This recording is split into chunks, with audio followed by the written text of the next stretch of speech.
Hola, muy buenas noches a todos y a todas. Les saludo desde un lluvioso Concepción en el marco de esta novena edición del Festival Internacional Bio Bio Cine. Hoy día me es muy grato esta reunión a la que nos están acompañando, ya que nos encontramos con dos grandes amigos. Cuando pensamos en este festival, en esta novena edición, en el contexto que estamos viviendo, tanto como país, como región, eh, incluso podríamos decir como civilización, no sé cómo expresarlo gráficamente, eh, vino un cuestionamiento hacia nosotros sobre qué tipo de festival era necesario hacer. Y en base a ese cuestionamiento llegamos a una reflexión súper concreta, que era crear un festival que de alguna forma rescatara aquellas películas y aquellas historias que fueran parte de esta nueva concepción, de esta nueva vida que estamos llevando, de esta nueva forma de relacionarnos, de esta nueva forma de interactuar y esta nueva forma de vivir. Entonces creamos una premisa bajo la cual desarrollamos este festival, que es Historias para un Nuevo Mundo. En ese mismo marco, eh, dentro de la sección Puelmapu, hay una película que quisimos invitar, que es un estreno en festivales, y en ese marco, hoy día nos encontramos primero, con el director de la película La Humanidad, Gustavo Saín, que nos acompaña, y al programador de Puelmapu, una sección que ya lleva 7 años en este festival, a Gerardo Yoldi, con quienes vamos a tener una conversación sobre esta película, sobre los 100 años de la lucha obrera y sobre la historia y el legado de Osvaldo Bayer. Y para eso los voy a dejar con estos dos amigos que van a tener esta conversación, donde además ustedes pueden dejar sus comentarios y preguntas en el chat, para que las puedan responder aquí los compañeros. Desde Argentina, desde el Puelmapu, nos acompañan estos compañeros a quien doy el pase. Agradecerte, Gerardo, agradecer a Francisco, agradecer al Festival Internacional Bio Bio Cine por la invitación, por seleccionar la película para estar en esta nueva edición del festival. La verdad que estamos todos los que estuvimos realizando, produciendo la película muy contentos de estrenarla acá en este festival.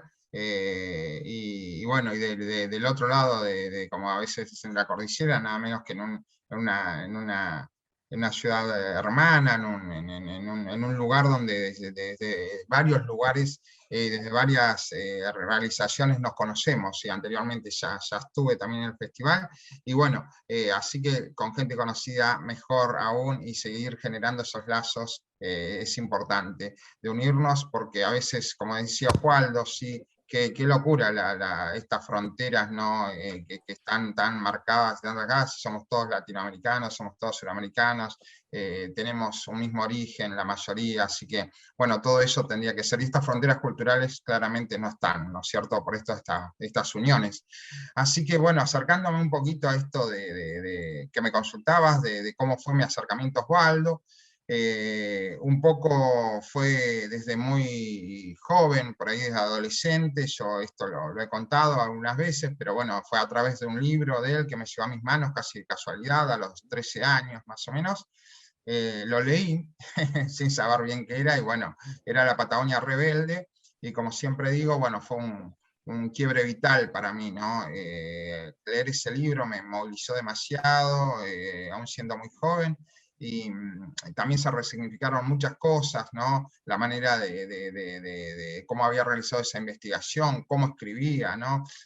También la palabra Patagonia se resignificó en mí, desde diversos lugares, digamos. Hasta ese momento yo escuchaba Patagonia, y Patagonia como un adolescente más de 12 o 13 años, bueno, tenía algunos significados, algunos simbolismos, pero no los que tuvo a partir de leer la obra de Osvaldo. Y bueno, después fui un seguidor de su obra, de todo lo que iba escribiendo, tanto en la parte que tiene que ver con la prensa, siempre escribió en la prensa gráfica, ¿no? Y bueno, en muchos diarios a través de su historia, de hecho creó uno, ¿no? Creó uno justamente en la Patagonia, ¿no? En Esquel creó uno de los primeros que les puso el primer diario independiente de la Patagonia, ¿no? Pero bueno, genial eso en su momento. Y bueno, siempre estuvo también, aparte de escribir con sus libros y demás, bueno, sí, fue un seguidor, hasta que bueno, después de más grande, de haber estudiado una carrera universitaria y demás, y de seguirlo, pude acercarme una vez a él porque estaba haciendo yo un documental de Rodolfo Walsh, y bueno, a partir de ahí le quise hacer una entrevista, accedió y le comenté que, bueno, que me encantaría también hacer un documental sobre, una película sobre él. Bueno, me dijo, venía a mi casa, que es el Tugurio, el famoso Tugurio, que el Tugurio se lo puso un escritor argentino muy conocido, Osvaldo Soriano. Bueno, no, y además de eso, bueno, también me acerqué estando muy lejos, porque yo lo vi en una conferencia, yo vivo en la Patagonia, en el norte de la Patagonia Argentina, y bueno, y me dijo venía a mi casa, que él vive en Buenos Aires, más o menos a 1200 kilómetros, y bueno, como si fuera algo medio simple. Bueno, cuando pude viajar a Buenos Aires y demás, me acerqué ya con un equipo mínimo de filmación, en la cual, bueno, pensé más que nada que podía ser una entrevista larga, ¿sí? Algo así como una entrevista de un par de horas o 2 o 3 horas, no sabía bien, sí, porque yo le había propuesto hacer una película, pero fue una charla muy, muy así por arriba. Entonces llegué, y bueno, esta posibilidad de grabarlo, de filmarlo, una entrevista larga, dije, bueno, ya tenemos un material, ojalá. Le pedí por favor si al otro día podía ir, me dijo que sí, y bueno, para hacer un poco más corto este relato, le pedí que al otro y al tercer día me dijo que sí también, y en un momento, bueno, de esta tercera entrevista, me dice Osvaldo, bueno, me tengo que ir. Él siempre tuvo una agenda muy, muy plagada de cosas, que después voy a contar un poquito, porque no es solamente una agenda normal, digamos, en cuanto a lo que se conoce como agenda de actividades, por lo menos lo caracteriza mucho a él, ¿no? Esa agenda. Y bueno, y ahí se iba, bueno, empezamos a levantar todo, digo, bueno, levantamos, no, me dice, no, no, ¿qué le digo? Disculpame, empieza, ya nos vamos, disculpame. Me dice, no, quédate. Y cuando me dice eso, a mí me sorprendió enormemente. Me dice, pero ¿cómo me quedo? ¿Me quedo acá en tu casa, en el Tugurio? El Tugurio está lleno de investigación histórica, está lleno de libros, está lleno de, bueno, de toda su obra, ¿sí? De la investigación y de originales, de millones de cosas, ¿no? Y me dijo, sí, yo me voy un ratito y vuelvo enseguida. Bueno, eso fue también algo increíble, increíble, algo que sucedió así, de una confianza absoluta. Y bueno, y cuando pasa eso, noto que hubo un acercamiento, una sinergia muy importante, y ahí, bueno, le propongo sí hacer el tipo de película que quería hacer, ¿no? Que no tenía un corte periodístico tan de entrevista, ¿no? Sino más bien otra cosa, una película cinematográfica, bueno, con algunas cuestiones poéticas en el medio que a mí me gusta trabajar. Así que bueno, ese fue mi acercamiento para la realización de esta película, y bueno, para contextualizar un poquito a quién es Osvaldo, por ahí para los amigos que no lo conocen o que saben algo de cierta obra y demás, pero me parece que hay una frase que a mí me gustaría decirla, es muy cortita, que también un poco la dice en la Humanidad, en la película En la Humanidad, que se está estrenando en el festival, de otra manera, en una escena que habla de Severino, pero bueno, acá es muy contundente y lo identifica con todo lo que hizo, sí, durante su vida. Y bueno, me voy a atrever a leerla un poquito, ¿no? Dice Osvaldo, me he propuesto no tener piedad con los despiadados, mi falta de piedad con los asesinos, con los verdugos que actúan desde el poder, se reduce a descubrirlos, dejarlos desnudos ante la historia y la sociedad y reivindicar de alguna manera a los de abajo, a los que en todas las épocas salieron a la calle a dar sus gritos de protesta y fueron masacrados, tratados como delincuentes, torturados, robados, tirados en alguna fosa común. Me parece que marca toda su obra, ¿no? Su pensamiento y esa propuesta de un gran historiador, de un gran periodista, de un gran luchador por los derechos humanos, ¿sí? De mirar la historia desde otro lugar, ¿sí? Mirarla y no contarla desde el lugar de los que dominaron siempre, no contarla desde las clases dominantes, desde las clases hegemónicas. Y otra cosita más que me hace, que me parece hacer referencia a cuál era el concepto de Osvaldo sobre las cosas, también desde el plano del intelectual, ¿no? Porque siempre también le decían, bueno, es un gran intelectual, ¿no? Participó en millones de ferias de libros de todo el mundo, sus libros fueron publicados en más de 25 países, pero digo, él decía que el intelectual tiene que tener todas las libertades para escribir lo que se le dé la gana, no se le puede poner ningún tipo de prohibición, pero eso sí, dice Osvaldo, cada intelectual tiene la obligación moral de salir a la calle cuando se ve injusticias en la sociedad, y no quedarse en una torre de marfil. Creo que esos dos pensamientos de él lo marcan toda su obra, ¿no? Y su accionar, me parece. Sí. Sí, y vaya si lo logró, ¿no? Porque para el que no lo conoce, Osvaldo fue a todas las escuelas de la Patagonia, centros culturales, bibliotecas populares, comunidades mapuches, a cuánto acto había, y la lucha que logró para poner en significación todo lo que había sucedido en los años 20-21, ¿no? No es solamente escribir un libro, escribió 4, cada uno de 500 páginas cada uno. Cuando yo estoy releyendo el cuarto, realmente es impresionante las cosas que escribía la derecha en ese momento, la Liga Patriótica, tanto en Argentina como en Chile, las advertencias de que en realidad no estaban tan preocupados porque les tocaran el bolsillo, que si pedían 5 pesos más de sueldo. Lo que estaban preocupados era que se estaba poniendo en duda su autoridad absoluta ante el esclavismo, que fueron las estancias laneras de todo el sur del continente, ¿no? Y eso es lo que no soportan. Tal cual, tal cual. Bueno, fue así, no soportaban, tal cual como vos decías, y bueno, también alguien que fue muy amigo de Osvaldo, y en la primera película de la trilogía La Libertad, que ahora voy a contar un poquito de la trilogía, pero digo, en la primera aparece, ¿no? Que fue Rodolfo Walsh, también un intelectual comprometido, muy reconocido en Argentina, y bueno, y también por sus libros y demás, pero también de estar en la calle y de estar junto al pueblo. Él decía, ¿no? Que también en las charlas que hacían con Osvaldo, y alguna frase que quedó también del Cordobazo y demás, que las clases dominantes han procurado siempre que la clase trabajadora, los obreros no tengan historia, ¿no? De alguna manera, no tengan héroes ni mártires, ¿sí? Y que de alguna manera también esas luchas obreras se vean como hechos individuales, ¿sí?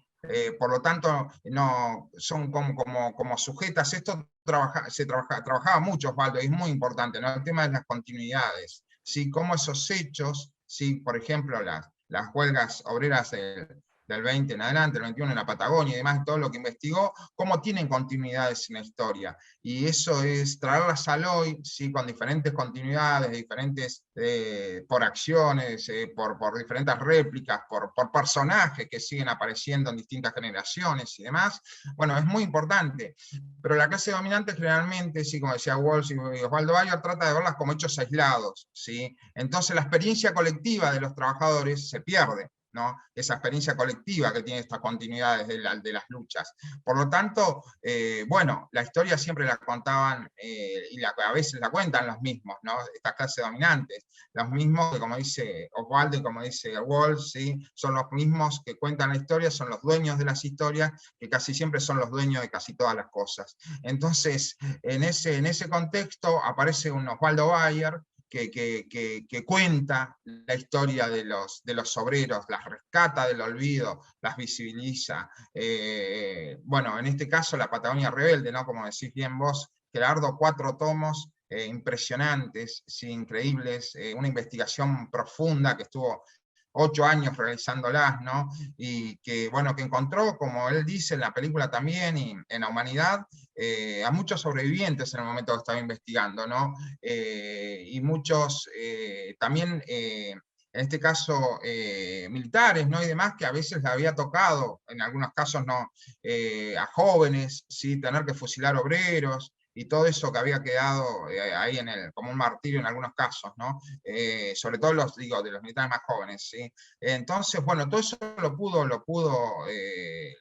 grabar, lo iba con grabadores, lo pudo checar, encontró las fotografías, encontró todo, hizo una investigación profunda bueno, y que queda para siempre, ¿sí? En cómo se debe mirar la historia también, que da vuelta, ¿sí? Da vuelta al espejo y dice, bueno, veámosla desde el lado de los oprimidos, veámosla desde el lado de los trabajadores, veámosla de los lados de los que menos tienen. Y ahí contar desde de Osvaldo, no solamente las huelgas de 21, sino muchos luchadores en la historia que estaban tratados por la historia hegemónica, ¿no? Por la historia oficial, de una manera atroz, como que eran los peores de la historia, y que en realidad cuando Osvaldo los rescata pasan a ser unos grandes luchadores, unos grandes referentes para las luchas obreras y para la ética de la historia también, ¿no? La ética de verdad, que era de donde contaba Osvaldo las cosas. Sí, creo que también la gran lucidez de Osvaldo, de entender que para ser pedagógico, porque él tenía una pedagogía realmente, bueno, las conferencias que daban eran conferencias magistrales, porque no solamente podían refutar a cualquiera que le levantara la mano en el auditorio, y cuando digo cualquiera es a los mismos militares que nunca pudieron enjuiciarlo por la investigación, sino que también tenía un humor para que en determinados momentos, hablando por ejemplo del general Roca, que se lo pone en el billete que era el más caro en Argentina, el de 100 pesos, está el general Roca con todos sus generales en la conquista del desierto a caballo. Bueno, ese era un hecho imposible porque el general Roca tenía hemorroides y solamente pudo llegar al sur de la Argentina en un carruaje, porque no podía estar sentado arriba del caballo. Bueno, él armaba toda esta anécdota y, claro, explotaba el auditorio y hasta la misma gente conservadora, porque iba mucha gente conservadora a escucharlo, no era solamente que iba la gente que quería escuchar esa historia trágica, sino iba un público muy, muy amplio. Tenía ese humor que lograba cautivar realmente al auditorio, ¿no? Sí, totalmente. Tenía una capacidad de oratoria y bueno, traducida en partes en humor y demás, y de profundidad absoluta, pero hay algo que también que es fundamental cuando hablamos de intelectuales, por lo menos para mí, para muchos de los que los seguimos y demás, y pienso que es fundamental también transmitirlo a las juventudes que están estudiando carreras universitarias o incluso posgrados, ¿no? Bueno, esta capacidad que tuvo, por ejemplo, Osvaldo, y algunos otros intelectuales, de poder, claro, tenían la formación necesaria para poder escribir solamente en un lenguaje académico, complejo y demás. De hecho, algunas veces lo hizo, ¿no? Pero la prioridad de escribir para que sean entendibles, y que lo que se diga sea claro, sea conciso, sea entendible por todos, ¿sí? Entonces, esa capacidad que tuvo Osvaldo, que tuvieron pocos intelectuales y que se agradece mucho, incluso se lo agradecieron muchos intelectuales, ¿sí? Casi al final de su vida, decían, a nosotros nos faltó esto, ¿sí? Poder hablar claro para el pueblo, ¿sí? Poder hablar clarísimo, ¿sí? Eso es algo que es imprescindible me parece, y algo que él lo supo desde muy joven. Entonces tuvo una muy buena formación, estudió historia, estudió también filosofía, estudió un montón, ¿sí? Pero bueno, terminó recibiéndose de historia, y bueno, estudió en Alemania, con una muy buena formación y demás, pero decidió escribir para ser entendido. Entonces, para que lo entendamos entre todos, y para que esos mensajes sí puedan llegar, no solamente de manera simple, sino también al corazón. hay un aspecto emotivo en él, sí, también, que influye en esos mensajes, incluso cuando escribe de manera periodística, ¿sí? Siempre hay un poco de poesía en esa nota periodística, siempre hay un poco, como decís vos, de humor, a la vez que está interiorizando y profundizando temas súper complejos e invisibilizados. Entonces creo que tuvo esa capacidad, ¿no? Y ahí, hablando un poquito, te cuento una anécdota, pero digo, no es una anécdota, una de las, más que de las grandes posibilidades que tuvimos muchísimas, y la verdad que soy un agradecido de la vida por haber transitado tanto con Osvaldo, tanto tiempo al lado de él, no solamente filmando, sino también, es que, por ejemplo, bueno, otros de los, siempre me gusta resaltar los y las intelectuales latinoamericanos, ¿no? Pero en este caso no pudimos filmar, sí, para la humanidad íbamos a filmar con Eduardo Galeano, y no pudimos, justo cuando volvimos de filmar, de grabar en Italia, que habíamos ido a grabar con Birri, Fernando Birri, que están en la película. Había empeorado Eduardo de esto que tenía, ¿no? Como problema de salud, y no pudimos grabar, y después pasó lo que pasó, que falleció, así que bueno, es una de las imposibilidades, pero alguien más que hablaba muy claro, ¿no? Para el pueblo. Y ya yéndonos a otros lugares, bueno, también nos quedó ahí también la charla con esa conversación que para mí era también fundamental, que era con Noam Chomsky, ¿no? Que venía a la Argentina, y que bueno, habíamos preparado todo, fue todo un armado para poder grabar con él. Otro intelectual, bueno, de otras latitudes, ¿no? Pero que también, sí, más allá de ser lingüista, de escribir libros complejos para la academia y demás, que está muy bien eso, pero que habló mucho también de manera muy, muy clara y concisa, ¿no? Muy clara y concisa en muchísimos de sus libros para que todos los entendamos. Bueno, la unión ahí, bueno, justo Osvaldo estaba en Alemania, venía para eso, iba a ser una cosa más grande, no solamente para grabar esto, sino que venía para... Y bueno, y pasó algo con Marley, si no pudo venir justo un día antes, nos avisan que no llegaba, que qué sé yo, y bueno, y fue algo que no pudimos grabar, pero unía esto entre producción de la película y intelectuales que hablan muy claro y que son muy necesarios, ¿no? Son muy necesarios.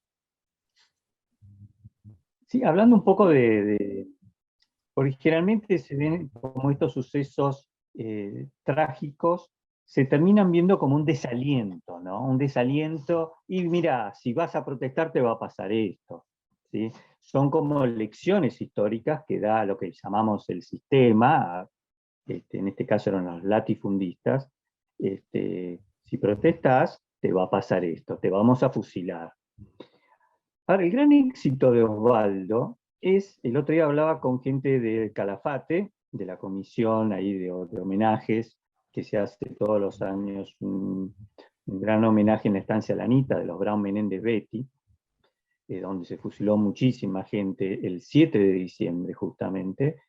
Y bueno, en el Calafate se ha logrado que todos los chicos, creo que del secundario, ahora no recuerdo bien si son de la primaria o del secundario, tengan que leer obligatoriamente el libro de Osvaldo Bayer, ¿sí? Eso es algo realmente que cualquier persona quisiera tener para la posteridad, ¿no? Y después lograr junto a un montón de otros compañeros que montones de calles, pueblos, plazas en Santa Cruz tengan nombres de esos héroes anónimos, que quisieron ser anónimos, que en realidad ahora ya no lo son más, como Facón Grande, bueno, hay tantos otros, ¿no? Bueno, un poco, a ver, ¿qué reflexión podés decirnos, Gustavo? Mira, a mí me parece fundamental que se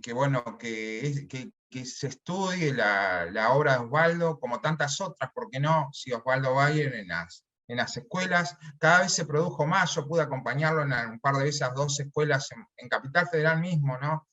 Una ya estaba en Gran Buenos Aires, que ya tenían la currícula como obligatorio la obra de Osvaldo, y era una maravilla. Fuimos y estaban, o sea, habían 500 chicos en un Zoom y le preguntaban de todo, chicos de 12 años, de 13, de 15, chicas, increíble, increíble, fue una maravilla. Osvaldo no se quería ir más, no sé si teníamos 1 hora y tuvimos 2 horas y media, y estuvo 12, pero aparte eso, ¿no? Cómo llegan los chiques a una mirada crítica, ¿no? A una reflexión crítica de la realidad, de las cuestiones que pasaron en nuestra historia, cómo las pueden unir. Creo que eso es un gran avance, ¿no? Es un gran avance, como decía Osvaldo, para la democracia, porque también si no reflexionamos sobre lo que nos pasó, si no damos una mirada crítica sobre la historia, si no tenemos, bueno, esas posibilidades, no le damos esas posibilidades sobre todo a la juventud y adolescentes y demás, bueno, no vamos a cambiar el sistema, ¿no? ni mínimamente, ¿no? Sino más bien vamos a estar dentro.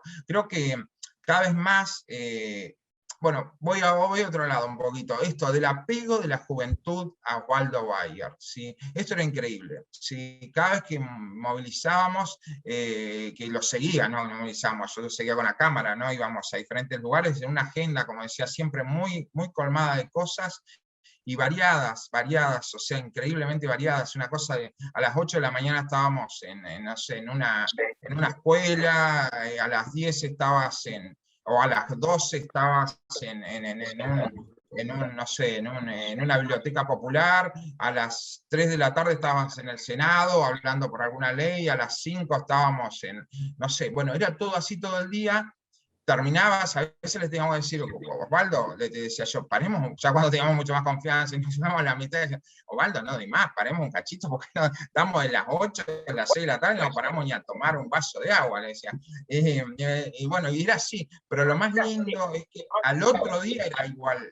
Y al otro día era igual, y al otro igual, no es que decías, bueno, no, hoy teníamos un día tremendo, qué sé yo, muchísimas cosas para hacer, era la militancia, la constante militancia, ¿sí? Y como decía, no importa si hay una persona, 10 o 1000, si podemos sembrar un granito de arena en una persona que vamos y llega y nos quiere escuchar y qué sé yo, lo que pasó en la historia, bueno, todo el pensamiento, ya está, sí, démonos por hecho. Así que iba, si había una o a 1000. Entonces, todo eso también hizo que sea un referente, y por muchas cosas más para la juventud, y siendo muy mayor, ya 85, 86, 87, bueno, la juventud se la acercaba de una manera así, como era el ídolo de Osvaldo Bayer, a donde fuéramos, toda la juventud se lo, bueno, podías creer que esta cuestión tan lineal que a veces se cree, ¿no? Que porque alguien tiene muy mayor no puede ser referente. Pero digo, esto estar tan cercano y ser un referente para todos los jóvenes de ética, de verdad, de lucha. Incluso una vez, cuento una más, con Indio Fernández, que íbamos y lo llevábamos a la Biblioteca Nacional, no sé si fue 2014, 2015, 2016, no me acuerdo bien. Y había una cola enorme en la Biblioteca Nacional, en Cava, en Buenos Aires, y dice, pregunta a Osvaldo, ¿qué pasa acá? Digo, no, hay un homenaje a Spinetta, dice, bueno, está la banda de Divididos, bueno, van a dar una ofensa por Spinetta, qué sé yo, por el flaco Spinetta, un músico muy reconocido en Argentina, ¿no? Y había una cola que la venían haciendo hace 10 horas, y había, no sé, la cola era impresionante, salía de la biblioteca para el otro lado. Con Osvaldo íbamos por una pequeña cosa, entrevista iba que le tenían que hacer ahí, qué sé yo, cuando vieron a Osvaldo, yo no sé cuántas horas estaba haciendo esos chicos de cola, así, esa juventud estaría así, y Osvaldo se desarmó todo al carajo, se le fueron arriba a Osvaldo, estuvieron 2 horas, lo abrazaban, no lo podían creer que lo habían visto, qué sé yo digo, bueno, pobre, después de hacer 10 horas cola, como su forma de vuelta, pero era increíble, tenía una llegada muy especial a los jóvenes, y eso es muy importante también, para que bueno, todo este pensamiento de Osvaldo, toda esta obra revolucionaria, increíble, ¿no? Fluye y sigue fluyendo por siempre, ¿no? También él utiliza en el libro, con los hechos históricos, una crítica muy despiadada al periodismo de la época, a los latifundistas, al ejército, el primer gobierno popular democráticamente electo de Irigoyen, de los radicales, Y toda esa crítica, de alguna manera, él logra, porque él me contaba que se preguntaba, ¿quién va a leer mis libros? ¿Quién va a leer 2000 páginas? ¿Por qué no se van a aburrir en la 10ª página? Porque es pesado el libro, la cantidad de muertos, la cantidad de testimonios, no son libros alegres. Está toda una parte impresionante, que son los primeros de todas las huelgas y todo lo que pasa, pero el clima era muy, muy, muy pesado, ¿no?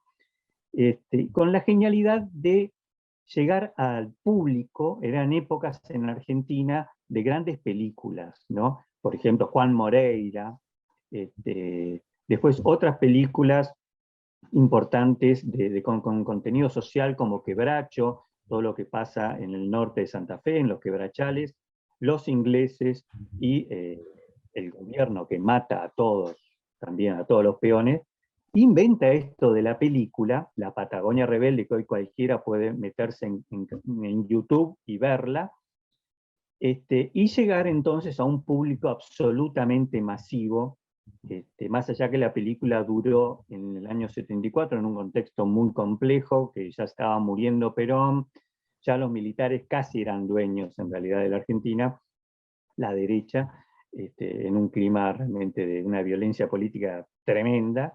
La película creo que sobrevive 1 mes, 2 meses, y después por supuesto es prohibida nuevamente. Pero la película siguió circulando en toda la intimidad. Yo tuve la suerte en el año 84, con la vuelta de Osvaldo, que la primera charla que da es en la Federación Libertaria Argentina, en Brasil 1551, que yo era un pibe en ese momento, tenía, qué sé yo, 22 años, y fui a escucharlo, yo ya había leído el libro, y me acuerdo que en esa época se produce el reestreno en el Gran Rex de la película La Patagonia Rebelde. Y ese cine, que es el cine más importante de la ciudad de Buenos Aires, con 3.200 butacas, se transformó en una cancha de fútbol, porque la película es una crítica al poder militar, básicamente, como nunca se había visto, ¿no? Y ahí uno ve la valentía de este hombre, ¿no? ¿Cómo él contaba todas estas cosas? Mira, él siempre estuvo muy orgulloso de esto, de llegar a un público amplio. Eso siempre lo tuvo claro, no para sumarse puntos a él, decir que me conozcan como Waldo Bayer, no, sino para con las temáticas, sí, las temáticas y el abordaje de esas temáticas que hacía. Y cómo lo hacía, que fuimos refrescando un poco, era importante que llegara a un público amplio, sí, masivo, y creo que un poco vio también, sí, a partir de cierta época, vio en el cine esa posibilidad. Por eso él también, sí, empieza a escribir guiones cinematográficos, ¿no? Con Torres Nilsson, La Mafia, ¿no?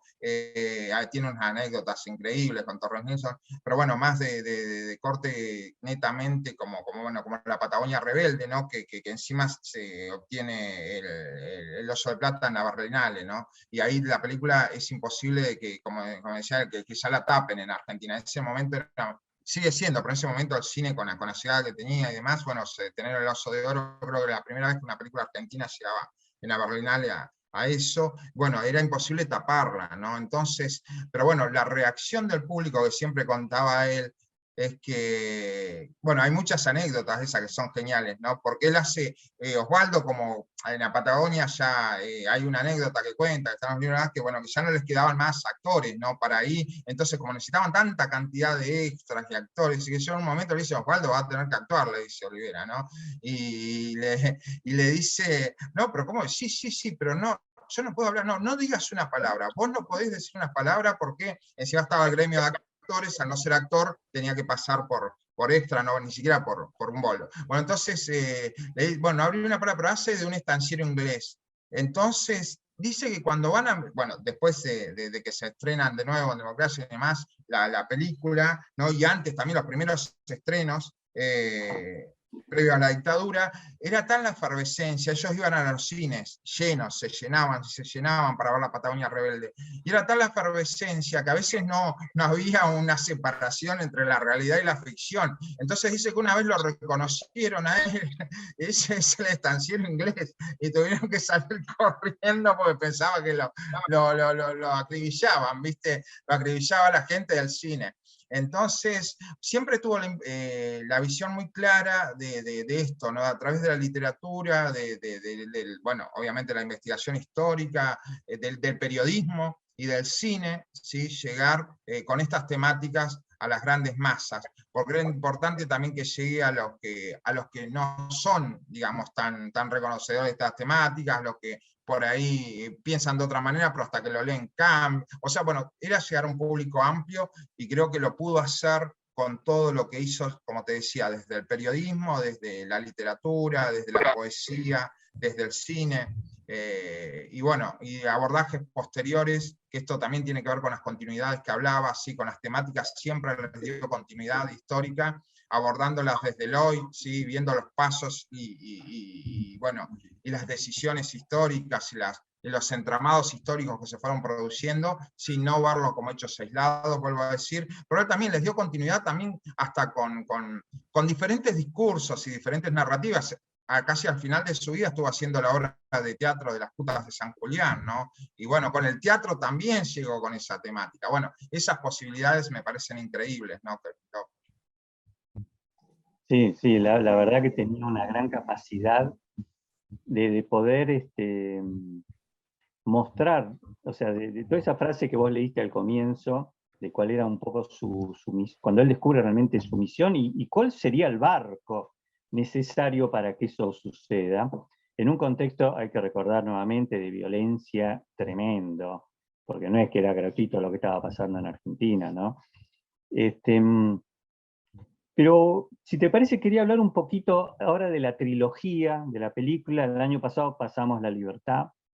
Ahora, por suerte, la gente, y te agradecemos todos ahí en Bio Bio, la posibilidad que nos das, esto de, también algo que le hubiera gustado mucho a Osvaldo, romper esto de las fronteras, que por qué no estrenar primero en un festival que está en Concepción, una ciudad emblemática de la resistencia al pueblo mapuche, y después que se estrenen en todos los festivales acá de Argentina, del sur, algo que a él le hubiera encantado, ¿no?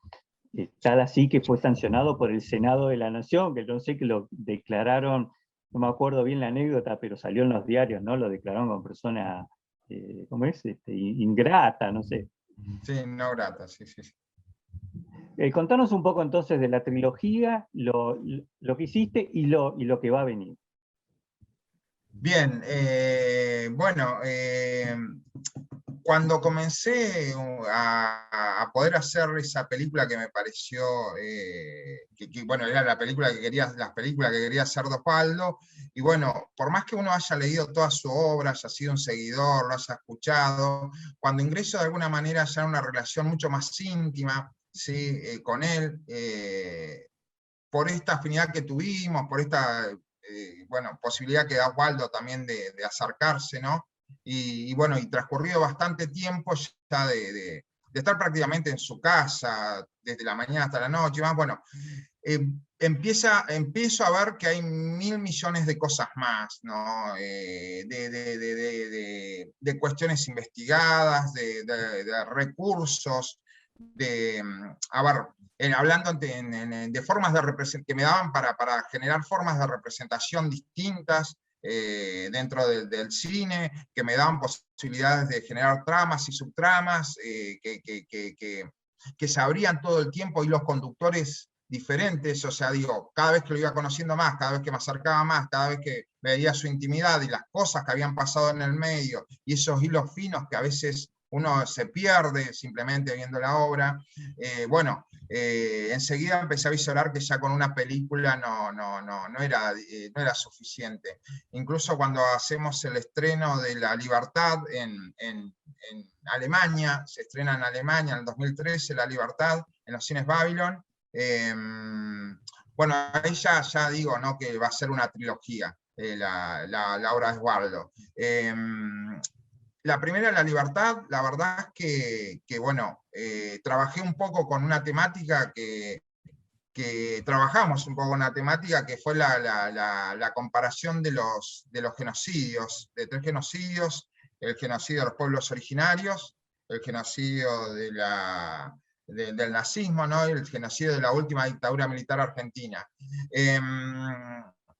Como tema principal y como subtrama trabajé el tema del exilio en él, que la última dictadura, bueno, primero la AAA y después la última dictadura, sí, un exilio forzado, porque si no mataban a toda su familia, él, ¿no? Salían todos los diarios publicados que quien había escrito La Patagonia Rebelde, el guión de la película La Patagonia Rebelde, estaba condenado a muerte, ¿no? Él y su familia, así que bueno, salvó a su familia y demás, pero bueno, digamos que ese exilio que fue forzado hizo que sus hijos se fueran tuvieran que vivir en Alemania por 8 años, ¿no? Pero estaban cercanos a estudiar en la universidad, estudiaron en la universidad, se casaron con chicas alemanas, y bueno, y quedó su familia allá, tuvieron hijos. Entonces hablo de un exilio permanente porque ese exilio forzado hace que Osvaldo se tenga que ir y volver hasta el fin de su vida, así estar 6 meses y 6 meses en 2 continentes, siendo que siempre quiso estar en Argentina por estas cuestiones del exilio. Y bueno, y esto de los genocidios también, que trajo un gran problema, no fue fácil, ¿sí? El abordaje. Cuando se escucha en Alemania el tema de que comparamos los genocidios, fue áspero, para decirlo de una manera así cruda. Fue bastante áspero, no estaban tan acostumbrados a escuchar que se compararan los genocidios, que decir que hay prácticas en los genocidios que se repiten, algunas prácticas, si bien están en contexto y en épocas diferentes, hay prácticas, ¿sí? Y bueno, todas estas cuestiones que están muy expresadas en la libertad, bueno, están ahí, ¿no? Están en esa primera, que es la libertad, que está escrita con B corta y sin D, que hace referencia a una tumba masiva que encuentra Osvaldo en sus investigaciones, a una tumba hecha de obreros, ¿sí? Fusilados, y que pusieron otros obreros una cruz hecha de palo y escrita a cuchillo: a los caídos por la libertad. Libertad lo escriben con B corta y sin D. Y bueno, básicamente esas son las temáticas que generan las tramas y subtramas, pero no deja de ser el seguimiento de un personaje, ¿no? de una persona, que es Osvaldo Bayer. Entonces, en ese momento pude trabajar muy asiduamente con la idea que tenía. Creo que tenía la idea bastante clara de las escenas que quería generar, de cómo quería seguirlo, de cómo quería que estuviera hecha la cámara, un poco también de cómo generar un clima, de alguna manera cinematográfico, un clima poético, que a mí me interesa mucho, esa poesía para llegar, de alguna manera, para generar el lazo necesario, ¿sí? de entendimiento entre el cine y quien va a ser el receptor, quien lo va a ver, ¿sí? Esa poesía necesaria que genera el lazo de entendimiento profundo y a la vez claro, ¿no? Entonces, un trabajo era sacar un poco a veces el clima periodístico que tenía Osvaldo, porque durante el día le hacían muchas entrevistas, ¿sí? De diferentes medios, estaba como todo el tiempo los medios girando alrededor de él y le pedían que hablara de cualquier temática, ya casi era un referente de cualquier temática, o sea, le preguntaban de cosas muy diversas en un mismo momento, que la verdad que Osvaldo sabía manejarlo de la mejor manera, pero por ahí era complejo, ¿no? Pues te preguntaban una cosa, de otra, te iban a un lado. Bueno, cualquier temática diaria era referencia de consulta a Osvaldo, y ese tono periodístico a mí no me servía para lo que quería realizar. Entonces, bueno, teníamos que estar en un momento, aflojar eso, por así decirlo, trabajamos en conjunto, y de ahí, cuando ya el clima se daba para otro tipo de narrativa, otro tipo de discursos, bueno, empezábamos a grabar lo que a mí me interesaba más, ¿sí? Esos climas que me parece que genera la libertad, ¿sí? Que tienen que ver con tocar temas complejos, muy profundos, muy arduos para la historia, no solamente argentina, sino en general latinoamericana, y bueno, en su conjunto mundial también, porque estamos hablando de genocidios a nivel mundial, de una manera, vuelvo a decir, con climas específicos, con mucha poesía, y también generar 2 cosas que me parecían claves, pero que no sabía si las iba a poder amalgamar, era generar los climas muy íntimos, un clima de intimidad, de un Osvaldo íntimo, no conocido, incluso por los seguidores y seguidoras, ¿sí? Que me había permitido conocerlo a mí por estar todo el día con él, ¿sí? Y circundar su vida privada, por así decirlo, todo el tiempo. Entonces, generar ese clima íntimo y a la vez el clima de lo social, donde estaba todo el tiempo Osvaldo en la calle, con la gente, mezclar esos dos climas y que se conjuguen, era un desafío para mí como director. Y bueno, ahí está en La Libertad esos dos momentos cruciales, Osvaldo, que son los íntimos y que son los sociales, y que creo que ninguno de los dos dejan de ser profundamente reflexivos y poéticos. Esa era la idea con La Libertad. La segunda película, que es la que estamos presentando este año en el festival y que se estrena aquí, y que tal cual, como decía Gerardo, estaría muy, muy feliz Osvaldo, porque nunca vio, como dijimos, el tema de las fronteras como una separación, un límite o algo por el estilo, sino esa visión bolivariana, ¿no? de la gran América Unida. Y bueno, ahí abordo un poco más el tema ya como tema central, el tema de las luchas obreras y de sus investigaciones, porque siempre estoy abordando el personaje, ¿no?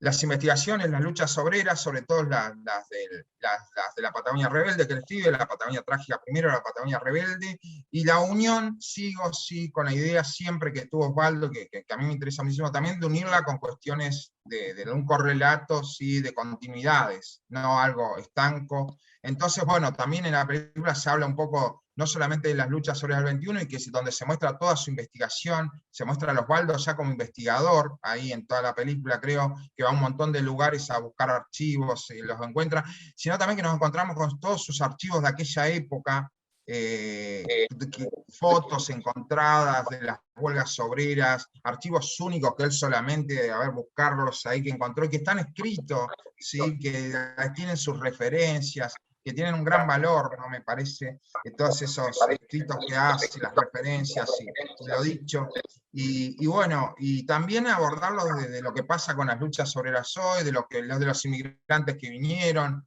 de los chilotes que estaban, ¿no? Que es fundamental hablar, ¿sí? de los chilotes que participaron en las huelgas del 20 al 23, que algunos dicen, y bueno, y la relación que tuvieron con las luchas obreras también en los mismos espacios más o menos de Chile, la guerra de Chile Chico también, que fue precursora en Chile también de esas luchas de gente trabajadora contra los terratenientes que le quieren sacar las tierras. Bueno, todas esas continuidades y hasta hoy, sí, bueno, creo que la podía expresar ahí, y un poco, bueno, el carácter de ese investigador como su drama, pero ya no pudiendo trabajar tanto al personaje como lo pude trabajar en el personaje en sí de Osvaldo, con referencia a acciones netamente cinematográficas, a cómo se desarrolla la escena, cómo se desarrollan las secuencias.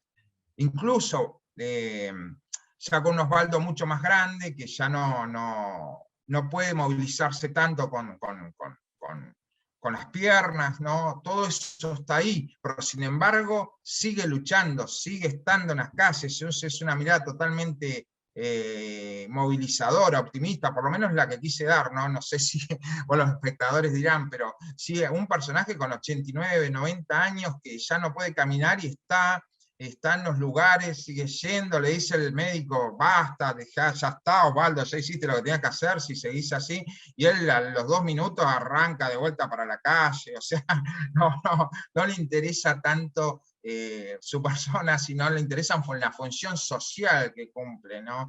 Y bueno, y eso me parece que es todo, ya está, una persona así, a mí me traspasó de todos los lugares, ¿no? Es algo que no primero esto, estar todo el tiempo, cuando decía en la primera película La Libertad, que él ya todavía estaba muy bien, y digamos, físicamente, y bueno, estábamos todo el tiempo, a todos lados, y yo no se podía creer, porque una cosa es contarlo, y otra cosa es escribirlo, y a esto, ¿no? A decir, bueno, llegan los últimos momentos de su vida, qué sé yo, y sin embargo sigue en las calles, sigue estando, sigue no comiendo si no tiene que comer, sigue tomando agua, sigue haciendo lo que sea para seguir militando y llevando estas temáticas, ¿sí? Para que sean visibles y para que la juventud siga reflexionando sobre esto y todos, ¿no? Sigamos reflexionando. Un poco es esa, pero con esta cuestión cinematográfica que te decía, que ya no puedo trabajar muchas entradas y salidas de escenas, que yo las trabajo en La Libertad y que no las puedo trabajar tanto en La Humanidad, entonces tiene como una... Sigue siendo la misma retórica, pero digamos, tiene algunos trabajos distintos en el tema de cómo están construidas las escenas, los planos, algunas secuencias, ¿no? Me falta la tercera. Y falta la tercera. No, un pequeño adelanto, porque por ahí la tercera se sigue construyendo, no es que, ¿no? Me imagino que ya debe haber alguna idea que seguirá construyendo en tu cabeza. Sí, sí, estamos. Muy bien. Una cosa que quería referenciar, bueno, la tercera es Osvaldo Bayer, Ética y Utopía. La primera, La Libertad; segunda, La Humanidad; la tercera, Ética y Utopía. Y bueno, nos costó mucho hacer La Humanidad, la segunda. Pensamos que con toda la llegada que tuvo La Libertad, siendo una película muy, muy chiquitita, apenas un fomento más chiquitito del Instituto Nacional de Cine recibimos para hacer La Libertad, y a pesar de todo se pudo estrenar en varios países. La verdad que se proyectó sin parar todos los años. Esto fue también muy luminoso, ¿no? Por muchísimos años, aún hasta hoy, se sigue proyectando después de más de 8 años de haberla realizado, se sigue proyectando a festivales de cine, en universidades, en organizaciones de base, en bibliotecas, se siguió, a pesar de todo eso. No recibimos el subsidio para hacer la segunda película, La Humanidad, del Instituto Nacional de Cine, entonces lo hicimos totalmente de manera independiente, sin recursos, por así decirlo, en un lado. Tardó mucho en terminarla, por eso estamos muy, muy, muy felices de terminarla y de poder estrenarla ahora, y nada menos que a los 100 años de cumplirse las huelgas obreras patagónicas, las luchas obreras del 21, pero costó mucho. Esperemos que no cueste tanto esta tercera, que es, como les decía, Osvaldo Bayer, Ética y Utopía.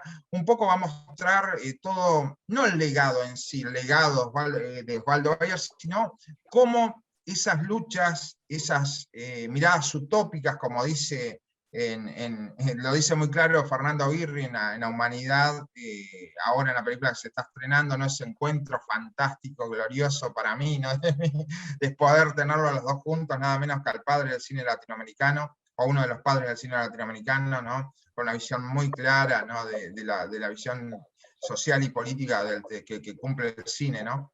Desde nuestras tierras. Bueno, cuando ellos dos hablan y dicen, bueno, vos sos el utopista, el gran utopista, le dice Fernando Aguirre a Osvaldo, del siglo XX y del siglo XXI, ¿no? Porque diste la vuelta a la historia, miraste a otro lado, nos enseñaste, ¿sí? A cómo teníamos que caminar, y bueno, y que ese caminar es constante, ¿no? Ese caminar es constante. Bueno, un poco en esa utopía, esa mirada utópica, cómo fue construyendo, ¿no? Cómo se fueron construyendo cosas y generando una gran red, ¿sí? De acciones y utopías que siguen continuando y que siguen caminando, y desde dónde, a veces desde procesos de mucho dolor, si Osvaldo supo construir en un montón de lugares, ¿sí? Que ese dolor se transforme en algo que genere una acción generalmente muy verdadera, muy renovadora y muy utópica. Bueno, un poco va por ahí el relato, ¿sí? Sin contar demasiado. Bueno, todo eso que se genera a partir del pensamiento de Osvaldo, y lo que fue generando y lo que sigue transformando. Por ahí va esa tercera película que cerraría la trilogía.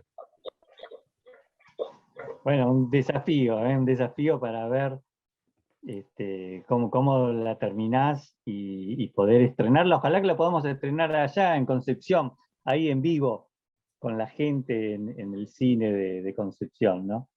Y también, bueno, poder llevar la humanidad al sur, posiblemente con un poco de suerte, en diciembre podamos hacer un viaje ese 7 de diciembre y estar ahí en el Calafate. Ojalá, ojalá que así sea.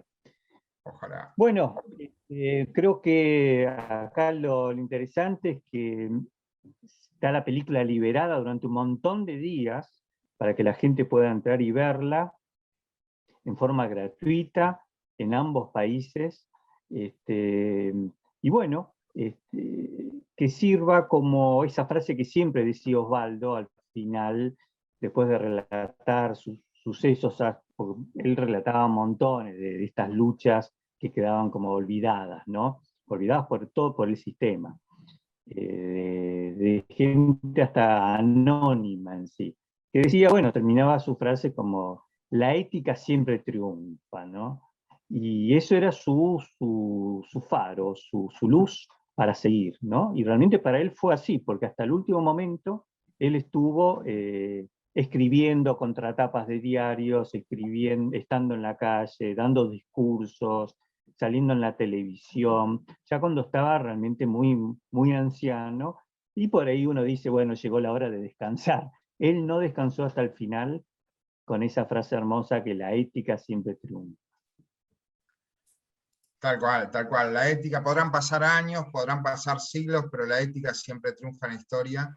Y la otra gran mirada que repitió hasta el final, siempre, sí, para que nos quede, el poder llegar a una sociedad con igualdad y en libertad, ¿no? La igualdad y en libertad, eso que le hace tan necesario y que se tiene que decir tanto, sí, porque las democracias tienen que seguir creciendo y bueno, y hay que, creo que tomar rumbos de libertad y de igualdad, claro, sí, en nuestros países, en nuestra Latinoamérica, en nuestro mundo en general, ¿no? Así que bueno, es toda una lucha que él llevaba adelante bueno, que hay que seguir transmitiendo. Así que creo que un poco eso es el legado que queremos seguir adelante con las películas, ¿no? Dejarlo a una mirada muy clara, de un director imprescindible, de alguien que llevó la acción, sí, tanto puso el cuerpo, como puso la mente, digo, como el cuerpo a disposición de los más necesitados, de los más desposeídos, bueno, y eso es algo increíble y algo verdadero, ¿no? Muy verdadero. Cuando nos topamos con Osvaldo, nos topamos con alguien verdadero, sí, verdadero desde todo punto de vista, y eso, y ético, la profunda ética con lo que hacía todo. Así que bueno, yo estoy agradecido de poder proyectar la película en el festival, de que la vea la mayor cantidad de gente posible. Ya te digo, no por quién la eligió, por quienes trabajamos, sino que justamente por esto. Y también sí estoy muy emocionado, como dije creo en un principio, por poder presentarla, porque también fue un gran esfuerzo hecho con un grupo que siempre trabajamos, ¿no? Con Lorena, con Raúl el Indio Fernández, sí que estaba enloquecido porque habíamos terminado la película que produjo, estuvo como productor, el mejor amigo de Osvaldo, y estábamos, bueno, muy motivados para todo lo que iba a pasar por este año, así con Osvaldo, con las huelgas, con las películas, y bueno, lamentablemente el COVID se lo llevó, falleció, así que es un gran homenaje al gran Osvaldo y un gran homenaje también a mi gran amigo, el Indio Fernández, Raúl, el Indio Fernández, y bueno, así que no deja de ser emotivo y muy emocionante para mí que hoy en el festival se esté proyectando esta película, ¿no? Bueno, entonces agradecerte a vos, a tu querido equipo de producción y de todo, por llegar a buen término, por terminarlo, y bueno, y poder llegar a esto de poder mostrarlo a la gente para que todo esto que hemos hablado también se pueda la gente interesar, y con tu película ir al libro o ir a la película Patagonia Rebelde y a la cantidad de cosas del mundo Bayer que hay, que es impresionante, ¿no? Uno pone Bayer, Osvaldo, no la aspirina, sino Osvaldo Bayer, y te aparece, pero páginas y páginas de trabajo de todo tipo, ¿no? Así que bueno, agradecerte enormemente y bueno, espero que todos disfruten la película. Gracias Gerardo, gracias Francisco, gracias al festival, y agradezco que haya festivales sí que puedan traer estas temáticas, y bueno, Paul Mapu, ni hablar, ahí no, la referencia de los pueblos originarios también que tanto amaba Osvaldo. Así que feliz y agradecido. Muchas gracias, Gustavo. Hasta la próxima. Hasta la próxima.